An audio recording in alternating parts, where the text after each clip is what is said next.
Salam alaikum la famille. Très heureux de vous retrouver ce matin aussi dans cette toute petite vidéo qui d'entrée de jeu, je vous le dis tout de suite, va être plus à l'intention des hommes de médias, des journalistes. Euh, Parce qu'il y a un certain nombre de constats que par la force des choses, j'arrive à faire depuis un certain nombre d'années, à peu près 10 ans maintenant. Parfois parce que j'écoute des choses ou parfois parce que tout simplement des gens remontés qui pensent que j'ai le temps encore pour interpeller certaines personnes parce qu'ils supposent que vu que j'ai appartenu, même si ma carrière radio est entre parenthèses depuis un certain nombre de temps maintenant, donc pour ces gens-là, il y a des personnes, dès que je le veux, je peux les appeler tout de suite pour leur faire des remontrances ou leur faire mes propositions ou leur faire des critiques venant des uns et des autres. Et donc, dans ce souci-là, beaucoup de personnes arrivent à m'envoyer parfois des extraits d'émissions, mais remontés contre les uns et les autres. Et que moi j'arrive à stopper net parce que je ne me permets pas de rentrer dans des débats avec des gens surtout qui sont que des amis virtuels sur Facebook, qui ne sont pas mes amis dans la vie, avec lesquels voilà, j'ai pas quand même élevé les porcs épics, c'est-à-dire que c'est des gens que j'ai connus que sur internet, donc m'étaler avec n'importe qui sur des sujets, surtout des débats de personnes, ne me plaisent pas. Mais avec le recul, lorsque certains extraits qu'il m'envoie, quand j'ai fini de les écouter ou des fois de les regarder, euh, je ne peux pas ne pas me dire la chose suivante. Après tout, certaines personnes qui, des fois, font des petites remarques, ont-elles vraiment si tort que ça? Face à certains propos, face je sais pas si c'est des jeux de manipulation faits à dessein ou si c'est par paresse de faire tout simplement du travail de pro, de journaliste, c'est-à-dire lorsque on est en train de faire un débat sur des gens à cause de certains propos qu'ils auraient tenus, je ne sais pas si c'est une forme de paresse ou négligence coupable, en tout cas pour moi c'est coupable, euh, tout simplement que de ne pas pratiquer du style direct, c'est-à-dire l'emploi des guillemets, mais de façon assez stricte, nette et précise. C'est-à-dire que lorsqu'on doit dire à une antenne ou dans une colonne de presse écrite quelque part, lorsqu'on doit rapporter les propos d'une personne, que l'on le fasse de façon textuelle. Au moins on est couvert, au moins on n'a rien manipulé, au moins on n'a pas agité les gens en employant un autre mot ou un autre terme ou une autre expression à la place de ce que les gens dont il est question dans le débat ont bien pu tenir. Tout simplement. Parce que pour moi c'est très très important. J'ai remarqué que vers 2011, lorsque le président Alpha Condé venait d'arriver au pouvoir, qu'à la RTG, un extrait de meeting avait été sorti sur le président de l'UFDG, Cellou Dalein Diallo. Donc, et on lui reprochait dans cet extrait qu'il disait: est-ce que vous êtes prêt à mourir? Est-ce que vous voulez mourir? Vous êtes prêt à mourir? Des trucs comme ça. Vous êtes prêt à mourir et tout. Les gens se sont livrés à des pratiques assez faciles. Ils ne se sont pas donné la peine d'analyser les propos du monsieur. Alors je ne vais pas le dédouaner là, hein, parce que j'ai été choqué aussi lorsque j'ai entendu: est-ce que vous êtes prêt à mourir? Voilà, exactement. Mais sauf que, en analysant ces propos-là, on peut voir ces propos de deux façons. Genre, un leader qui est en train de préparer des gens à une éventuelle guerre. Mais aussi, on peut facilement analyser et surtout comprendre de la manière suivante. Quelqu'un qui sait qu'il a perdu beaucoup de militants dans des manifestations politiques en Guinée, que des militaires n'ont pas hésité à tirer sur certains de ces militants, et Dieu sait qu'ils sont nombreux, et quelqu'un donc qui est en train de préparer, de solidifier le mental de son assistance du jour, donc qui constitue des marcheurs pour lui, pour ses revendications politiques éventuellement, Donc quelqu'un qui est peut-être en train de dire à ces gens-là, si vous êtes prêts à vous battre de mon côté, est-ce que vous êtes conscient qu'il y a des risques que vous mouriez? Parce que c'est déjà arrivé. Est-ce que vous êtes conscient que vous pouvez tomber sous des balles? Parce que c'est déjà arrivé. Mais il y a eu plus de raccourcis à cette époque pour dire il est juste en train de préparer des gens à une guerre. Après ça, c'est Alpha Condé qui a dit aussi à ses opposants, laissez-les, je cite, aboyer. Toutes les presses à cette époque que j'ai eu à écouter, je dis bien toutes les presses, ceux qui sont supposés être des professionnels de la communication, que j'ai écouté à cette époque, quels propos ils étaient en train de tenir. Ah, c'est insultant. Ah, il ne peut pas les traiter. C'est les chiens qui aboient. C'est les chiens qui font ci, c'est les chiens qui font ça. Bon, tout simplement, moi j'ai pris le dictionnaire français, le Larousse. Parce que aboyer, c'est quand même pas Soussou, ni Maninka, ni Peul, ni Poulard, quoi. Lorsque j'ai essayé de lire, il y a un des sens. Le sens premier, où on parlait du chien. Parce que le chien, il aboie. Mais sauf que dans le même Larousse, il est dit, et clairement, que parler en élevant la voix, en poussant des cris, en parlant, le sens figuré du mot aboyer peut se rapporter à ce genre de comportement. Les gens qui parlent fort, qui parlent haut, en poussant des cris, on peut les traiter d'aboyeurs. Est-ce que vous comprenez? Mais à cette époque, ce sens n'a pas été utilisé. Ce qui a été utilisé, c'est non, il traite tous ses opposants de chiens. Il n'y a pas longtemps aussi, j'ai écouté Alpha Condé qui a dit la plupart des cadres malhonnêtes avec lesquels j'ai travaillé, c'est dans ce sens-là, c'est à peu près comme ça qu'il a parlé, la plupart des cadres, comment dirais-je, la plupart des cadres malhonnêtes que j'ai connus dans l'administration guinéenne sont des cadres malinqués. Et le décryptage que l'on a eu à faire de ces propos de Alpha Condé, c'était de dire tout simplement, mais un raccourci pas possible, Alpha Condé dit que tous les cadres malinqués sont des malhonnêtes. Les cadres les plus malhonnêtes que j'ai connus dans l'administration guinéenne sont des malinqués, sont des cadres malinqués. Et tous les cadres malinqués sont des malhonnêtes. Pour moi, il y a un fossé entre ces deux explications. Récemment aussi, j'ai regardé une vidéo de Amadou Damaro Camara, qui était dans un contexte particulier, devant des gens remontés de la communauté Konya à la casse. Dans cette vidéo, j'ai vu Amadou Damaro, quelque part, dire ce qu'il aurait pu dire en français sans que ça ne fasse aucun débat. Tout simplement, ce n'est pas au vieux gorille que l'on apprend la grimace. Et on s'arrête là-bas. Il est une évidence que la communauté Konya, à travers le Libéria, à travers les frontières guinéennes, à travers certaines villes guinéennes et tout, a eu à se retrouver dans des histoires de guerre. De l'époque Samori Touré jusqu'à récemment, il y a eu quand même des guerres en Afrique de l'Ouest où la communauté Konya quand même s'est illustrée. Ça c'est vrai. C'est indéniable, c'est pas réfutable. Mais il y a une expression aussi en malinké, en maninka. Je vais essayer de la dire comme je peux en français, qui dit à un homme fort que c'est une valeur, c'est une grande valeur de se savoir fort, mais de passer outre, de pardonner, de ne pas se rendre justice. Même si on sait qu'on est fort, qu'on n'a pas peur et qu'on est capable de répondre. Je ne sais pas en quoi cela peut constituer un propos pour moi de va-t-en-guerre.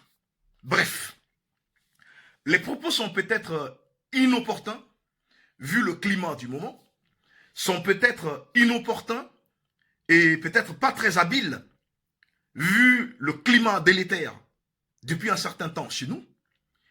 Mais avec le recul en réfléchissant, ce même homme qui dans le même discours demande aux gens, je sais que vous aimez la Guinée, donc vous ne ferez pas de guerre et je vous exhorte à ne pas faire de guerre.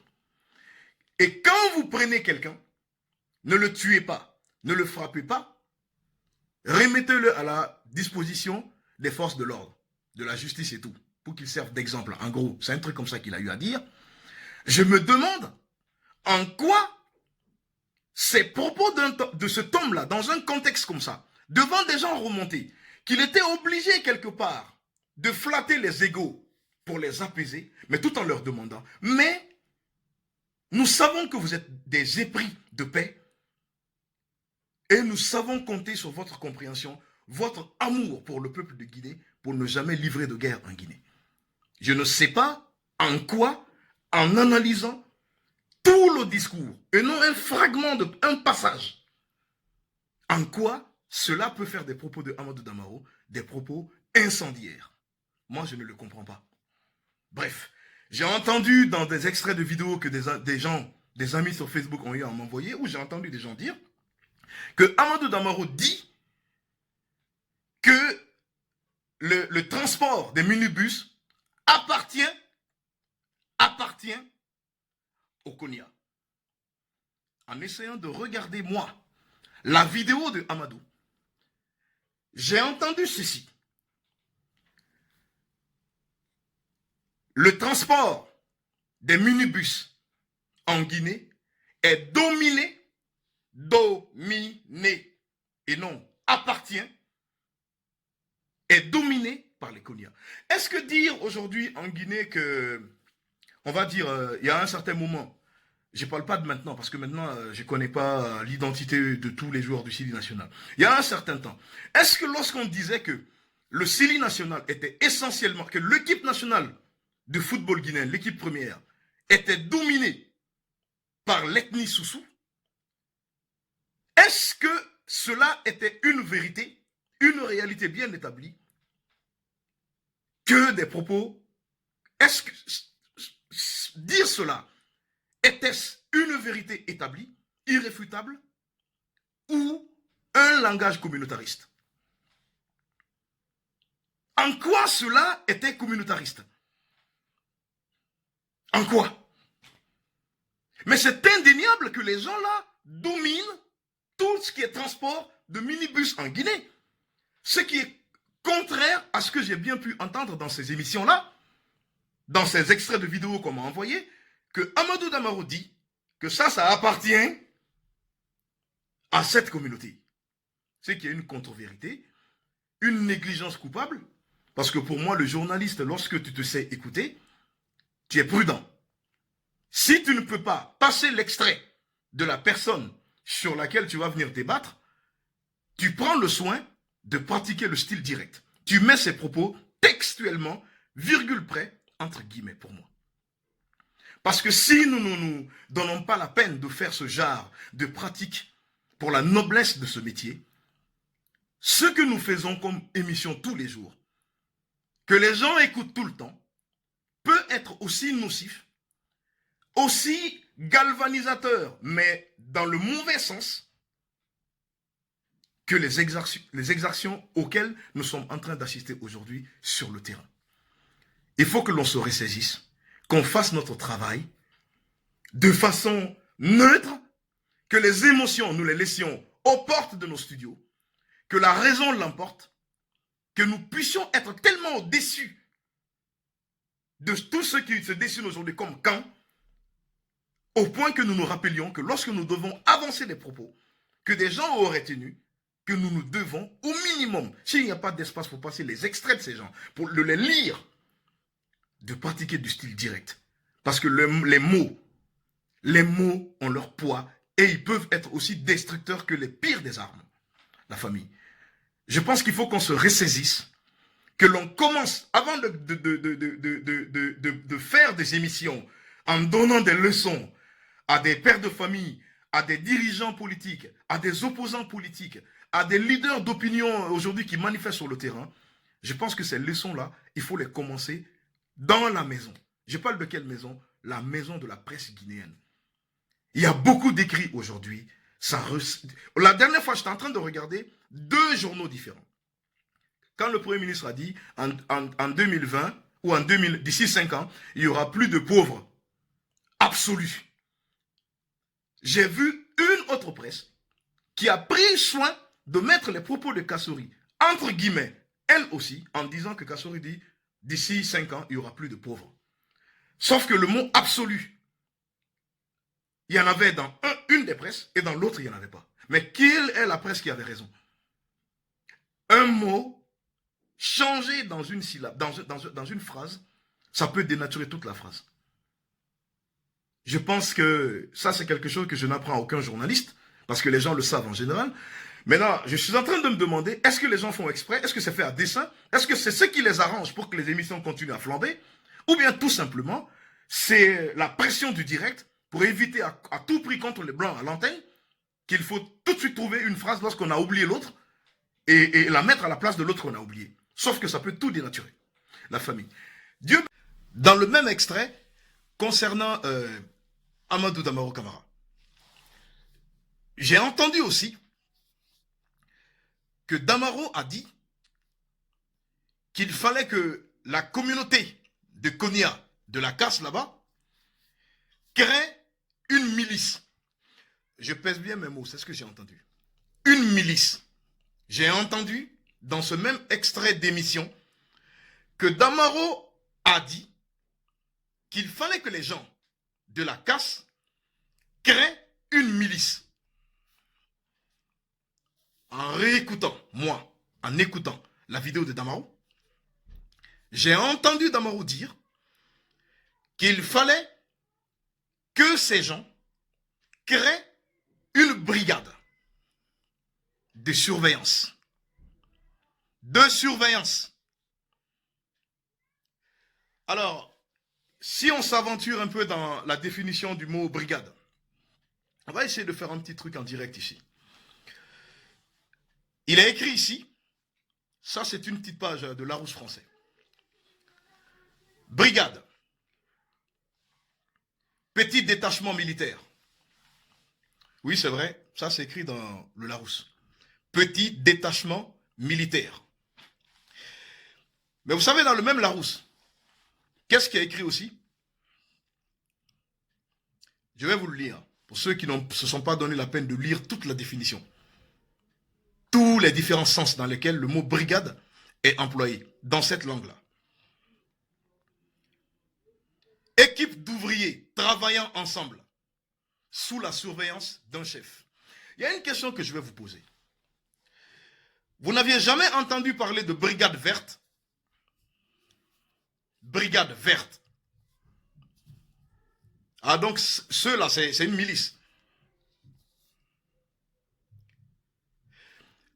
Aujourd'hui, j'ai la chance ou peut-être la malchance.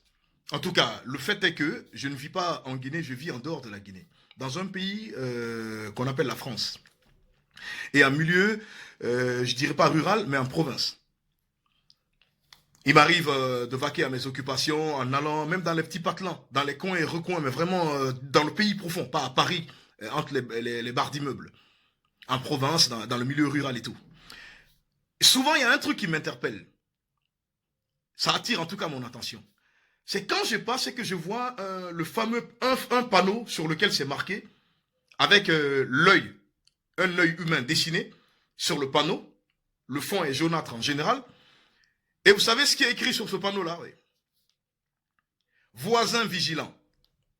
La France a une armée, a une police, a une gendarmerie, a toutes sortes de moyens d'enquête pour retrouver des coupables. Mais des populations s'organisent entre elles, des voisins s'organisent entre eux pour prêter main forte à l'armée, à la police, à la gendarmerie, en tout cas à toute la machine qui est chargée de façon régalienne à non seulement protéger les Français, mais à trouver les coupables, des gens qui se rendront coupables des forfaitures.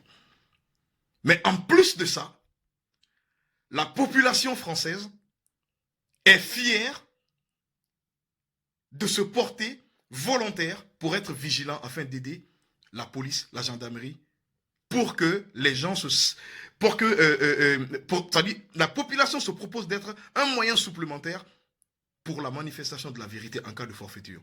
Ils appellent ça voisin vigilant. Ce n'est pas une milice, ça. La famille. À très bientôt, Inch'Allah.